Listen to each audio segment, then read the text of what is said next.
Morning. So I want to open with my entry into JPMorganChase and just tell you a little bit about Marisa. And we're going to unpack this experience that I had. Of course, I was at the guard desk. She had to come down, but she had a young woman with her, and they were talking. And she turned to her and said, "You've got to get to know this guy, And I thought that's interesting that she would do the handoff. Then we go upstairs. I go into her office and somebody else comes in and says, "Thank you so much, and I'll circle back with you." And then the next thing she does is, "Oh, you need to meet this guy." So she walks me over to meet somebody. And then another person came in, and I thought, who does that? But it gives us a little insight about experience, right? So what I want to do is unpack, where does that come from? Where does that come from? Well, the mentoring and just the connection with people. I think it really started, obviously from when I was little. I come from a family of immigrant parents, so I always was looking at how could I help others, how could I help integrate others, how can I assimilate better, because my first language wasn't English, and so very young, like I was being maybe picked on, and I wanted to learn English, and so I think a lot of that. And then just bringing it into work. When I first started my career at Citi, I really started studying like people and watching them and watching and observing, listening to what they had to really say. And was it that they were saying it through their body language? Was it that they were saying it through? And I think I just felt this sense of there's not enough people out there that really try to connect. We have so many similarities in so many ways. And so how can we bring those similarities together? And I think that's what we do a lot in real estate. But I also think about how real estate touches so many other facets of other businesses, whether it's technology, HR, amenities, and how can we be better partners instead of always thinking it's us, and versus them. So I don't know. I think that's probably where it comes from. Well, let's go back to Citi, because you shared with me a system that you had of taking notes about people. Where did that system come from, and what notes were you taking? I don't know. I definitely invented it because I was new. And what I shared with Rex was that I started a notebook, and I made these like printouts, and I would basically like note take, but it wasn't really note taking about what the meeting was. It was note taking about like who's really running this meeting, like who's making the decisions, how does that person express themselves, like things not to do. And then I would, of course, ask people for coffee chats, as you do when you're young and starting out in your career. And again, I would really like dig into like what's really making these people successful. I got really fortunate at a very young part of my career to work on a very senior level floor. I worked on the floor where the CEO sat. So I really got to see a lot of very senior level people and how they interacted, what they did. That is honestly what opened up an opportunity for me to take my last rotation into real estate. And that's ultimately what got me into real estate. But it was that head of real estate saying, "Hey, I think you got the chops to be in real estate. Like, why don't you?" And then what I told you, and I actually introduced you to the gentleman because he actually now is working at JP Morgan. I had said, you really, he said, "Why should I offer you a job? You have no experience in real estate. You have no, you didn't go to school for anything having to do with real estate." And I said, "Yeah, but I can translate to the business what you're trying to do and build," which I don't see a lot of people in real estate doing. It's really hard for business people because we all have businesses who work, whether they're doing something in pharmaceuticals or they're doing something in financial services. A lot of times I go around and I ask people and they're like, "Oh, you work at JP Morgan?" "Oh yeah, I work in the real estate group." And they're like, "Real estate group? What? There's a real estate group here?" And so it was finding this knack to be able to translate what we do every day and the experiences we want to bring to people to people who are actually probably making money for your company. And so that's kind of how I sold myself into the real estate team. And Nice. I've been here 25 years or more. Well, that bridge, and I think our industry struggles with, we go to the other events of we're very technically good at what we do, but speaking the other language of the CFO or the HR person, how to make that bridge is something we struggle with. I'm curious, what does a COO of Workplace do? I mean, in your official title, what is it that you do on a day-to-day basis? I think it's really trying to be the quarterback across a lot of different teams that typically or traditionally work in their silo or their vertical. And how can you be more horizontal, so to speak, in bringing those people together and finding um, synergies or places where you can maybe iron out any overlaps. And so I do that in my Workspace product. I did that previously as part of my COO role. Again, it's a lot of, honestly, if you come down to it, it's really working and figuring out people's personalities and how do you get them to do what you know another team wants them to do, but they don't necessarily want it to do. So you're really trying to bring people to the table. And a lot of times I would call that, being the central quarterback or whatnot, if you want to use a sports analogy. Yeah. And what give us some perspective on the scale and complexity of JP Morgan's real estate portfolio. So I think we're up to 97 million square feet. The real estate team is over 300 people, um, 13,000 outsourced, thereabout, don't quote me. So really big, huge scale, really fast pace. But I think it's relatable to even, probably the pace might not be as relatable to some other organizations that are here. But I do think if you break down, we're all trying to achieve the same things. And I think we all have the same struggles and opportunities. And a lot of it comes down to how well do we build partnerships, whether it's with our outsourced providers or, vendors that we might use and technologies, et cetera. And a lot of things that I try to do is break down some of those barriers that they might have. And those barriers are similar whether you're in a big company or whether you're in a small company. I think people are just wanting to know, like, how can they get something done or how can they get an answer? And I know even from some of the conversations I've had here where people have asked, they're just looking for, like, can you get me to the right person? And there's probably not enough of us that do that and spread the goodness and bring that touch to actually break down those barriers. Yeah, so kind of bridging the silos, developing cooperation, reducing the friction of work, Yep. all of that. Yeah. Yeah. Now, the new headquarters, I've heard from some where it's really setting new benchmarks in the city. And I'd like to hear what some of the things that you brought, the innovations into that new headquarters that have changed kind of the employee experience. Give them what they want to hear. They all want to hear about the headquarters. Um, Mhm. so I'll be a little bit more general to help make it relatable. Given the scale of JP Morgan and how large of a building, and for those of you that have been following. So I think some of the principles are really doubling down on hospitality. And so thinking about whether it's innovations, the amount of space that you allocate to hospitality, and amenities. I don't mean maybe even just the percentage, but like even in the small touches and the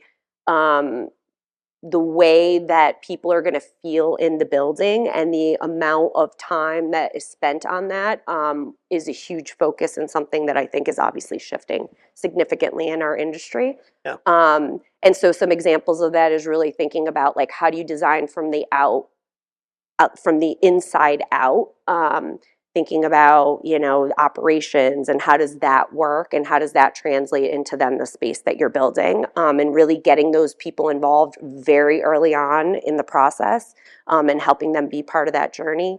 I think flexibility was also a huge something where times are changing. We've been hearing it all throughout this conference. And so being flexible and building something that is able to withstand flexibility, or changes in the future is what I think is going to put that competitive edge on the buildings that we're building for the future. Of course, sustainability. So there was specific pillars that we really stood up, and really put in as our kind of our center of gravity, and then just built around that I think are apply to any scale or any project that people are doing here in the room. Yeah. Now, you've got a unique perspective on the hospitality side. So I'd like you to talk about the little venture that your husband and you are part of. And it's about a restaurant. It's a story about a restaurant. But tell me a little bit about, and tell everybody about this venture you guys are involved in. Yeah, so we've had a restaurant. I think we opened it maybe a year after I started at JP Morgan, which was a little bit crazy. I'm not as involved, but certainly was far more involved in the beginning and getting it up and running. But yeah, we run a restaurant. My husband's the front of house, I'll call it, and really pays a lot of attention to the hospitality. I think I told you, a lot of what people go to and gravitate to. I think if you think about all the places that you go visit, the food is one thing, but the way that people feel in that space and that they feel like at home, because of course you're competing against them eating at home, and maybe we're not all good cooks, etc.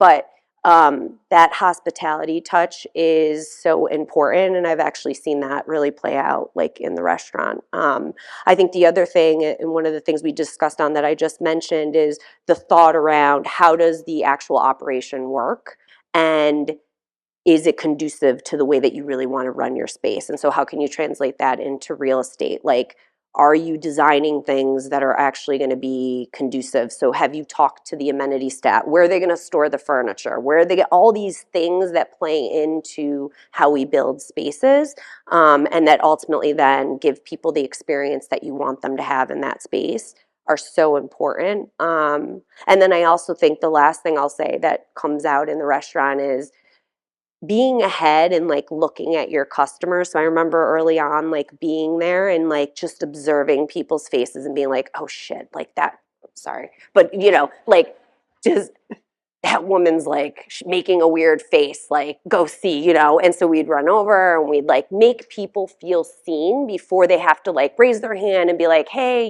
this is undercooked or whatever, because that person's going to remember not the fact that their pasta was over or undercooked, or they're going to remember that you like made them feel, you were like, you came over, you got rid of it, you comped it, whatever it is, but like they felt like attended to. And I take a lot of those experiences and bring them back to, what we're doing as part of our roles in real estate. And so, yeah. So let's talk back of the house. How do you take back of the house thinking in the restaurant, all the operations, and bring that into a real estate experience? First thing is like sit down with the people and talk to them about the way they do things. Like, how do they truly? There's a lot of people who might, obviously on the periphery, it's like us. We think, we design things and we think we know what the employees and how they use it, but like go observe and figure out like what's standing in their way. Are they having to like always cut a corner when they're trying to serve something? Like, and it was things that actually have come up at this conference. Like, how can you break down some of those little or make tiny tweaks to actually help that service level? And so that's really important. And I think, again, relating it back to our process, like bringing those people in at the beginning is so essential to creating the spaces that we want to. We build spaces I think someone said, I mean, they're buildings, but it's how people feel in those buildings. If we just humans are humans, like you really want them to have a great experience, and those are the things that are gonna. I'm going to flip to front of the house. How do you translate front of the house into the corporate workplace? I think going back to what I said about, the being seen, whether it's, I'll use an example. Accommodations is a huge thing. I think it was like felt almost not seen. It was a process, and it was like, okay, but really going out and talking to some of the people and listening to like some of the things that they're.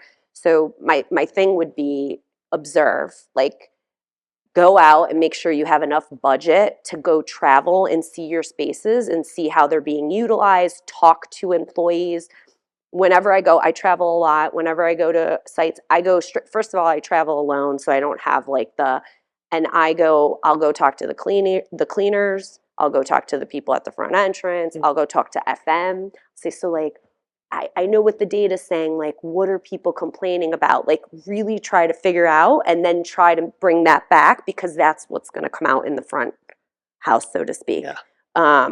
But definitely observe, definitely get out there and see your spaces. It sounds simple, but I do feel like we need to be reminded a lot, especially as like leaders. It's hard to get out there, but it's so important. Or find people within your teams that have a good judgment and can really bring you back like the good content of like what's really going on.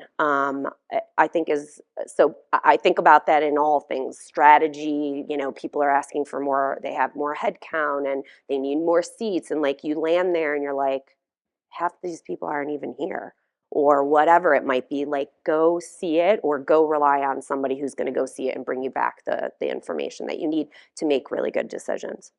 Now, in the last several years, there's been a big focus on creating kind of the hotel lobby experience and the furniture side. Why is there the disconnect between the furniture and the experience of it? Why do we struggle with that? Is it getting out and getting that hands-on feel? How do we get the people who are delivering the experience shift their mindset so that they are thinking, in that one-off opportunity with each employee? Some of it I think could come down to training. I mean, I think it's hard. I think if I think of our experience, it's hard to also talk to clients like us to really actually go out and say, hey, because we're not really supposed to be reaching out then to the clients and asking. So again, that's where I think the observation comes in to play, and really starting to see, how are people like don't have a place to sit, or do they have a place to sit, and are things kind of uncomfortable? You have a couch, are you going to sit next to people you don't know? Like it's really like figuring out human behavior, and like think of yourself when you go through those experiences. Like what are things you do or habits you have? I think of women, like they want to change their shoes like before they go into the thing, so it's like set something up, put it to the side. You don't want it in the front. That's exactly where everybody's walking in. God forbid somebody saw you that you were changing your shoes. So it's like these little tiny Hmm. things. And again, it's not something that I expect everyone to have. You and I had actually talked about like that EQ, and like some people have it. And I think of some of the really hospitality greats like a Danny Meyer, who said like go find people who have EQ and like hire them, because Right. if maybe you don't have it, like try to find someone, because they will tune in to those little tiny things that will like propel the experience. Yeah. And we were talking about Gallup says that about 18% of the general population have that natural EQ, and then you can train another 10% in that. I wish I was in the category of either the 18, in the Clifton strengths, empathy is number 34 for me and harmony 33. And so my family says dad wants to care, he just doesn't. So I rely on people. That's why it was so impressive, and we'll kind of circle back. So you can see why I started with the story of how Marisa greeted me and built that social capital, and she's always reading how to help somebody along the road. Um, so, gosh, thank you for taking the time and sitting down, both with me. We've gotten to know each other through this. I got to go out to New York a week ago, and I think this is great that you've been able to impart this to everybody. Thank you. Thank you for having me. Thank you very much.